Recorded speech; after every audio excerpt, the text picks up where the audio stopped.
Halo Bapak Ibu, salam dan bahagia. Perkenalkan saya Frederikus Mawo, guru IPA Fisika di Sekolah Abdi Siswa Bintaro. Saat ini, saya menjadi salah satu guru penggerak Angkatan 10. Selamat sore, perkenalkan saya Frederikus Mawo, calon guru penggerak Angkatan 10, kelas F dengan fasilitator Bapak Abdul Mujib dan guru PP adalah Ibu Tri. Berikut saya akan mewawancarai Ibu Kepala Sekolah SMA Abdi Siswa Bintaro, Ibu Anastasia Martini. Ya, Selamat sore Bu. Sore Pak Fred. Sehat Bu? Sehat, puji Ya, Tuhan. kelihatannya semangat ya Bu Anas. Ya. Baik, baik Bu Anas, berkaitan dengan bujukan moral atau dilema etika Bu, berkaitan dengan pengambilan keputusan yang berdasarkan nilai-nilai kebajikan. Bu Anas, mungkin bisa diceritakan selama ini bagaimana Ibu Anas mengidentifikasi ataupun contoh-contoh yang dihadapi di sekolah selama Ibu menjabat sebagai kepala sekolah, mana yang merupakan dilema etika dan atau bujukan moral Bu yang pernah Ibu hadapi dalam pengambilan keputusan. Ya. Terima kasih Pak Fred, pertama-tama diberi kesempatan ya untuk belajar bersama tentang bagaimana menyikapi hal-hal yang pernah saya alami ketika kita dihadapkan pada yang namanya dilema etika dan bujukan moral. Kalau kita berbicara dilema etika, itu tentunya kata dilema ini, kebetulan saya ngajar bahasa Indonesia ya Pak Fred. Biasanya kosakata istilah itu pedomannya ada di kamus besar gitu. Kalau kita bicara dilema, itu tentunya dari kata sifat dilematis itu kita dihadapkan pada dua pilihan atau dua keadaan di mana kita harus membuat sebuah keputusan dari sebuah pilihan. Nah, dilema etika ini berkaitan dengan pada saat kita harus memutuskan pilihan yang sama-sama kondisinya itu benar dan harus kita pilih salah satu. Harus diputuskan ya? Iya, harus diputuskan salah satu. Nah, ada beberapa kejadian atau hal yang saya hadapi. Salah satu contohnya pada saat ini contoh saja ya Pak Fred. Seorang pendidik misalnya dihadapkan pada keadaan di luar kemampuan atau rencana atau keadaan di luar keadaan yang kita harapkan gitu ya. Harus memenuhi kewajiban sebagai tugas kewajiban seorang guru, tetapi di sisi lain dia harus juga bertanggung jawab terhadap keadaan keluarganya. Jadi peristiwa ini ketika saya memiliki seorang guru yang dengan penuh antusias, motivasi menyanggupi tugas yang diberikan oleh sekolah, dan kebetulan jumlah jam mengajarnya itu cukup banyak Pak. Mengajar bahasa Indonesia 36. Pada saat saya akan mengangkat atau merekrut seorang guru, beliau dengan penuh semangatnya itu menyanggupi tugas ini. Tetapi setelah waktu tahun ajaran baru belajar, tiba-tiba di luar kemampuan kita, suaminya itu jatuh sakit ya kondisinya itu spontan, tiba-tiba jatuh sakit dan lumayan Pak Fred, agak terlambat gitu loh penanganannya gitu, dan di dokter itu dari hasil pemeriksaan itu cenderung untuk kemudian dia itu menghadapi stroke gitu, mengalami stroke gitu. Nah, yang seperti itu saya kan kemudian sebagai pimpinan ini di sisi kemanusiaan, guru ini juga harus dibantu untuk menyelamatkan keluarganya lah ya istilahnya. Tetapi di satu sisi itu juga kewajiban dia dengan 36 jam itu kan harus tetap menjalankan peran dia, karena kan ini sudah menjadi hak anak yang harus dipenuhi. Sementara di sisi lain dia juga harus merawat keluarganya, suaminya dalam hal ini. Nah, di situ semuanya kan kalau bicara dilematis itu kan ya Pak ya harus benar gitu kan, dia benar dia harus merawat suaminya, tapi di sisi lain juga dia harus Harus benar melaksanakan menjalankan tugas tugas kewajibannya.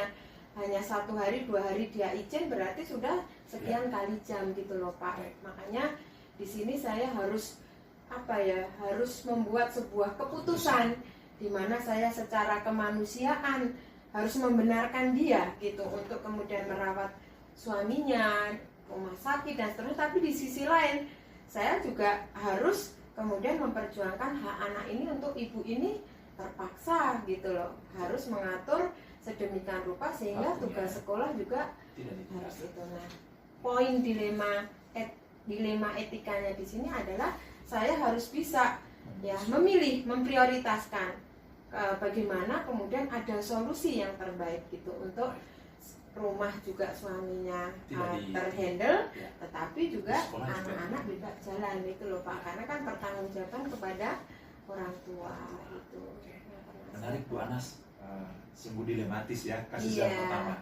Baik, Bu Anas, kira-kira hal-hal apa saja sih yang selama ini Ibu Anas anggap efektif dalam atau yang pernah mengalami tantangan mungkin Bu dalam pengambilan keputusan pada kasus-kasus yang khususnya dilema etika tadi? Ada hambatan nggak Bu selama Ibu mengambil keputusan-keputusan yang berkaitan dengan dilema etika ataupun bujukan moral? Iya, tantangan atau hambatan itu tentunya ada ya Pak, tetapi justru bagaimana kan kita bisa lulus gitu loh dari kondisi ini ya. Yang kemudian semuanya tetap seperti apa yang kita rencanakan atau harapkan gitu. Nah, tantangannya itu kadang-kadang ini Pak, kadang-kadang dari segi manajemen waktu juga kan, untuk kemudian bagaimana kita ini bisa memodifikasi atau kemudian membuat permakluman supaya apa yang saya kaitkan dengan kasus yang bukan kasus ya, maksudnya keadaan yang harus kita putuskan tadi ya Pak ya, itu kemudian bisa skala prioritas gitu, untuk kemudian kapan saatnya, misalnya di saat genting, urgent, keluarganya ini harus cepat dibawa ke rumah sakit, diatasi, ya saya harus merelakan guru ini kemudian mengatasi keluarganya. Tapi pada saat anak kemudian harus, misalnya nih ya, contoh yang sekarang ini kan kelas 11 harus ANBK ya, kemudian guru ini mesti harus ada pembekalan seharian di sekolah, harus dengan kebetulan karena guru bahasa Indonesia dia harus literasi dan lain sebagainya, yang berarti harus ada memprioritaskan skala prioritas itu gitu. Nah, di sisi lain juga harus ada komunikasi yang baik, jangan sampai merasa ditekan, merasa dipaksa. Nah, dari kesadaran dia, tapi kita juga harus memahami kesulitan yang dia ada gitu. Tentunya juga ini Pak Fred, bisa berkolaborasi dengan guru yang lain. Menarik Bu Anas, ketika tantangan tadi kemudian bagaimana menyarankan kepada pemutusan kepada hal-hal yang menjadi skala prioritas, lalu memberikan saran pula ya kepada guru yang bersangkutan untuk bisa berkolaborasi, berkomunikasi dengan tim yang lain supaya teman sejawat, betul apa yang menjadi prioritas tugas sekolah dan sebagai ibu rumah tangga itu tidak diabaikan satu dengan yang lain. Sehingga semuanya teratasi ya Pak Fred ya. Betul. Menarik Bu. Baik Bu Anas, kita masuk pada pertanyaan terakhir. Bu Anas, apakah ketika Ibu dihadapkan pada kasus yang tadi seperti contoh yang Ibu ungkapkan tadi ataupun contoh lain ketika Ibu akan berhadapan dengan dilema etika atau bujukan moral, apakah Ibu ada jadwal khusus dalam penyelesaian kasus tersebut atau Ibu langsung menyelesaikan di tempat, atau Ibu punya jadwal khusus atau bentuk prosedur seperti apa yang Ibu jalani selama ini Bu? Iya. Saya melihatnya atau pertimbangannya dengan istilahnya itu urgent tidaknya dari kasus atau kejadian atau peristiwa yang kita hadapi Pak Fred. Jadi kalau memang harus secepatnya diselesaikan dan masalah itu penting, mendesak gitu, maka tidak perlu lagi dengan menunggu waktu, karena harus segera diatasi atau diselesaikan gitu, cari solusi yang tepat ya Pak ya. Tapi kalau kemudian harus misalnya ada SOP-nya yang jelas gitu, harus kemudian berkoordinasi ke pihak-pihak tertentu, nah itu yang kemudian misalnya nih ya, harus menyampaikan ke pihak yayasan, harus menyampaikan ke pihak dinas, mungkin ada keterkaitan dengan hal tersebut, maka itu kan butuh waktu yang masih ada hari-hari yang kemudian harus kita selesaikan ya Pak ya. Yang pasti pegangan kita adalah mencari akar masalahnya dulu.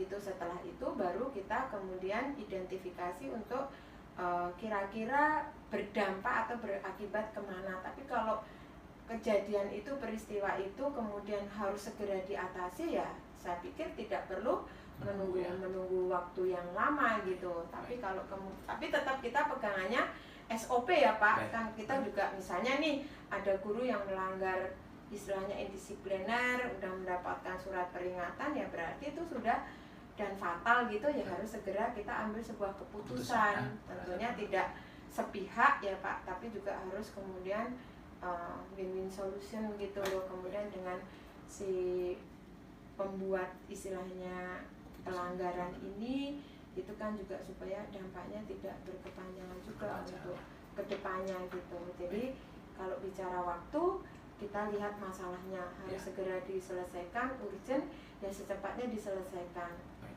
Tapi kalau memang harus butuh koordinasi, butuh pertimbangan tertentu ke pihak-pihak tertentu, maka mungkin dengan butuh beberapa waktu gitu untuk menyelesaikan. Seperti itu sih Pak Brad. Menarik Bu Anas. Saya tertarik dengan kata-kata mengidentifikasi akar masalahnya dulu. Pada kasus-kasus yang kira-kira butuh diidentifikasi dulu. Tetapi pada kasus yang urgent segera diputuskan di tempat. Ya, supaya nggak salah apa ya, membuat keputusan gitu. Betul. Ya Pak ya. Jadi jangan sampai kita mengambil keputusan justru terjebak dalam masalah baru. Muncul gitu. Masalah baru. Baik. Menarik Bu Anas. Terima kasih buat waktunya ngobrol bersama saya Bu berkaitan dengan topik pembelajaran kami di modul 3.1 tentang pengambilan keputusan yang berdasarkan nilai-nilai kebajikan. Sukses terus Bu Anas untuk SMA Abdi Siswa. Amin Pak, terima kasih Bu Anas. Iya, sama-sama. Ya. Salam dan bahagia. Kembali saat ini saya melanjutkan wawancara berkaitan dengan modul pengambilan keputusan yang bertanggung jawab. Saya ingin mewawancarai kepala sekolah kami, Ibu Maria Siwi Karyati. Selamat sore Bu. Sore Pak Fred. Gimana kabar Bu Siwi? Sehat? Sehat Pak. Sehat. Bapak juga sehat ya? Sehat Bu Siwi. Ini kepala sekolah saya di SMP Abdi Siswa Bintaro. Selamat menyimak, semoga bermanfaat. Baik Bu Siwi, terima kasih sudah berkolaborasi Bu selama beberapa tahun ini Bu Siwi. Iya. Bu Siwi mungkin bisa diceritakan kepada kami selama ini bagaimana Bu Siwi dapat mengidentifikasi atau bisa menceritakan sedikit kasus-kasus yang pernah Ibu Siwi alami berkaitan dengan bujukan moral misalnya atau dilema etika Bu. Salah satu Ibu pilih mungkin yang bisa Ibu sampaikan ke saya. Silakan Bu Siwi. Iya, baik Pak Fred, terima kasih. Sebelum menjawab, saya menyampaikan selamat ya Pak Fred. Artinya Pak Fred sudah sampai di titik ini dengan segala kelebihan dan kekurangannya, tapi yang pasti bahwa Bapak tetap menjalankan tugas dengan baik. Terima kasih Bu Siwi. Iya, oke. Terkait dengan persoalan yang biasa dihadapi atau mungkin saya memilih saja untuk kasus tentang bujukan moral kali Pak Fred ya. Jadi sebenarnya untuk masalah-masalah yang dihadapi mungkin cukup banyak, tetapi satu contoh kasus yang pernah kita alami ya Pak Fred terkait dengan kinerja seorang guru gitu, bahwa di sekolah kita dengan berbagai macam sumber daya manusia, ada yang memang sudah berkompeten tetapi ada yang belum. Nah, kasus yang pernah kita hadapi adalah guru yang sebenarnya sudah cukup berpengalaman dengan kompetensi yang bagus, punya loyalitas yang tinggi, tetapi karena keadaan ekonomi di keluarganya terpaksa guru yang bersangkutan ini mengambil jalan pintas. Itu kan yang kemudian kita harus menentukan bagaimana di satu sisi bahwa kita membutuhkan guru ini, tetapi di sisi lain bahwa guru ini melanggar PUHK kita. Itu Pak. Seperti itu. Baik. Mungkin bisa diceritakan Bu secara umum saja kalau memang tidak disampaikan secara privat. Kira-kira jenis pelanggaran seperti apa Bu sih yang dilanggar oleh guru yang bersangkutan Bu? Iya, jadi si guru ini kemudian ya di aturan PUHK kan kita tidak diizinkan kemudian kita misalnya nih Pak, pinjam ke online gitu. Oh, terlilit Ya, piutang ya, terlilit yang piutang yang baik. kemudian seringkali si peminjam itu menelpon sekolah yang Oh, kemudian iya, itu iya. kan sangat mengganggu. Betul. Padahal ini adalah sebuah tindakan kesalahan yang dilakukan oleh personil ini, Baik. tetapi secara kelembagaan kan kemudian terganggu juga Ya, gitu. ya, melanggar, Iya. jelas-jelas sudah melanggar Melanggar, PUHK ya, Iya. sangat kontradiksi dengan PUHK. Baik, Mm-mm. menarik Bu untuk kasus bujukan moral yang diungkap. Jadi dua-duanya sudah benar dan satunya salah, benar versus salah, tapi Ibu harus memutuskannya. Mm-mm. Baik, baik dalam kasus tersebut di mana dua halnya ada yang salah dan ada yang benar, bagaimana menurut Bu Siwi ketika kasus dihadapkan dengan kasus tersebut dengan dua kasus tadi, ada yang benar dan ada yang salah dari dua versi tadi, bagaimana Bu Siwi memutuskannya Bu? Iya. Baik, kalau soal kinerja kan memang kita diatur ya Pak, ada Ya. PUHK di yayasan, jadi patokannya adalah itu. Ya. Patokannya itu, tetapi tidak semata-mata kemudian kita memutuskan begitu saja, tapi memang yang bersangkutan kita ajak bicara juga terkait persoalan keluarganya, meskipun kita tidak kemudian membantu 100%, tetapi kita perlu memahami juga kondisi ya. yang bersangkutan, itu yang pertama. Tetapi yang kemudian mesti kita lakukan adalah ya karena pelanggarannya berat kan berarti Ya. panduan kita adalah PUHK itu. Betul. Dan pasti kita berkomunikasi dengan direktur pendidikan, Oke. lalu sekretaris eksekutif sebagai personalia yayasan. Ya. Itu Pak. Baik, sangat biasa Bu Siwi. Intinya tetap diajak komunikasi, kemudian diidentifikasi, bahkan melibatkan direktur pendidikan pihak yayasan ya untuk sebelum mengambil keputusan. Baik, menarik Bu Siwi. Bu Siwi, selama Bu Siwi menjabat kepala sekolah atau menakodai SMP Abdi Siswa ini Bu, mungkin ada nggak Bu tantangan-tantangan atau hambatan yang Ibu alami selama mengambil keputusan-keputusan yang berhadapan dengan dilema-dilema tadi Bu Siwi? Iya, pasti ada ya Pak ya. Di satu sisi secara kemanusiaan pasti kita berhadapan dengan personel yang sedang bermasalah karena keadaan itu kan pasti kita tidak mudah. Di satu sisi bahwa kita juga membutuhkan karyawan itu, bagaimana dia sudah berkontribusi banyak, lalu dia berkompeten, tetapi di sisi lain kita harus menentukan karena sebuah pelanggaran yang dilakukan. Baik. Itu Pak, jadi lebih kepada secara kemanusiaan harus menolong, tetapi di sisi lain karena pekerjaan, karena PUHK tadi kan kita harus mengikuti aturan itu. Itulah Baik. sebenarnya di Baik. situ. Menarik ya, tetap mempertimbangkan nilai kemanusiaan ya, nilai-nilai lain yang selain dari aturan tadi, nanti baru dianalisis ya Bu ya, sebelum Ibu memutuskan apakah diperpanjang ataukah berhenti di tahun tertentu ya, berdasarkan dengan perjanjian hubungan kerjasama yang dibuat oleh Yayasan Abdi Siswa. Baik Bu Siwi, selanjutnya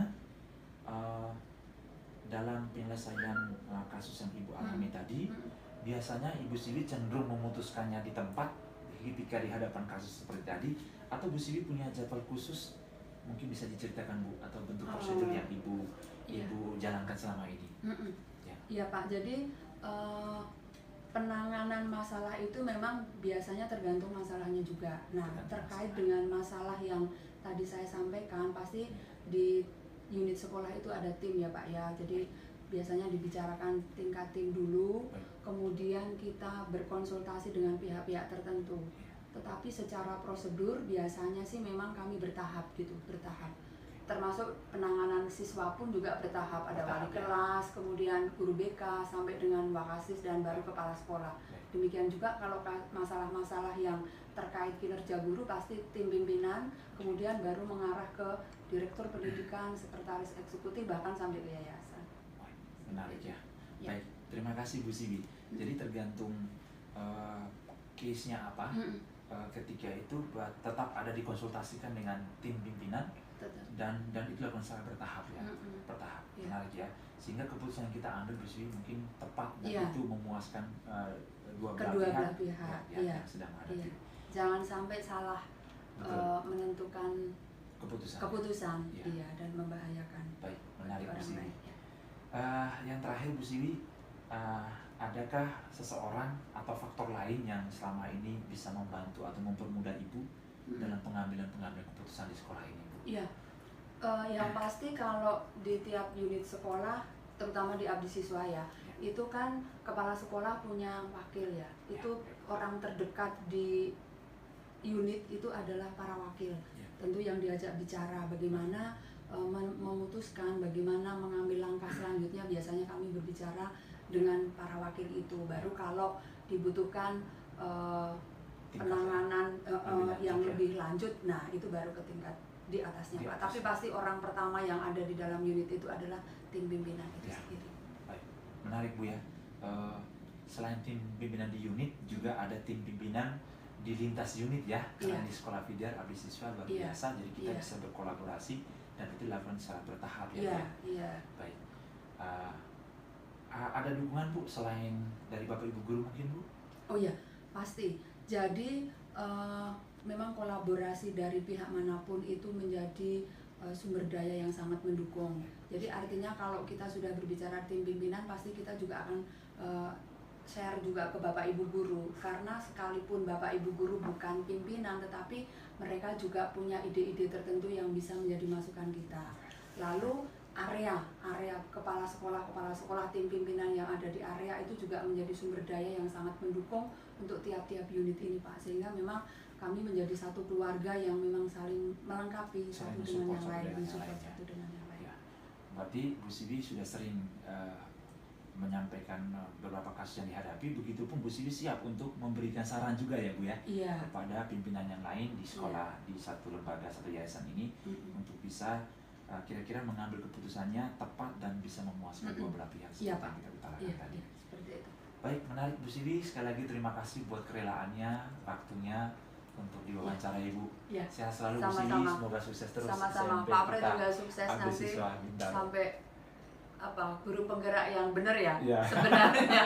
Terima kasih ya kan baru calon ya. Ya, ini tinggal modul terakhir Bu Sibi. Oh iya. Terima kasih Bu Sibi buat dukungannya. Sama-sama. Terima kasih.